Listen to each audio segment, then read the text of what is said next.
మన ఆలోచనలు ఎలా ఉన్నాయి? ఏం ఊహిస్తున్నావు ఖాళీగా ఉన్నప్పుడు? ఏం తలస్తున్నావు ఖాళీగా ఉన్నప్పుడు? ఏం చూస్తున్నావు ఖాళీగా ఉన్నప్పుడు? ఎవరి గురించి ఆలోచిస్తున్నావు ఖాళీగా ఉన్నప్పుడు? ఒకసారి ఆలోచించు. సహోదరి సహోదరులు, సాధారణంగా మనకున్న సమస్య ఇదే.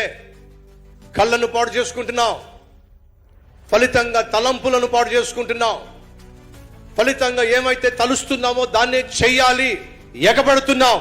నీ తలంపులు పాడైపోయినా, నీ ఊహలు పాడైపోయినా, నీ చూపులు పాడైపోయినా, దేవుని యొక్క ఉగ్రతను నువ్వు లేవనెత్తుతున్నావు.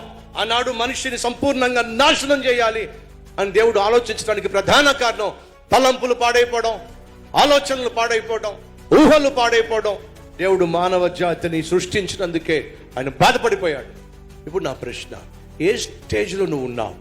కళ్ళను పాడు చేసుకుంటున్న స్టేజ్లో ఉన్నావా?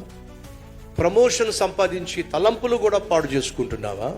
కళ్ళు తలంపులు పాడు చేసుకుని ఇప్పుడు శరీరాన్ని పాడు చేసుకుంటున్నావా? ఎక్కడున్నా నువ్వో ఈ ప్రశ్నకు జవాబిచ్చే ప్రయత్నం చేస్తావా? Download ShareChat.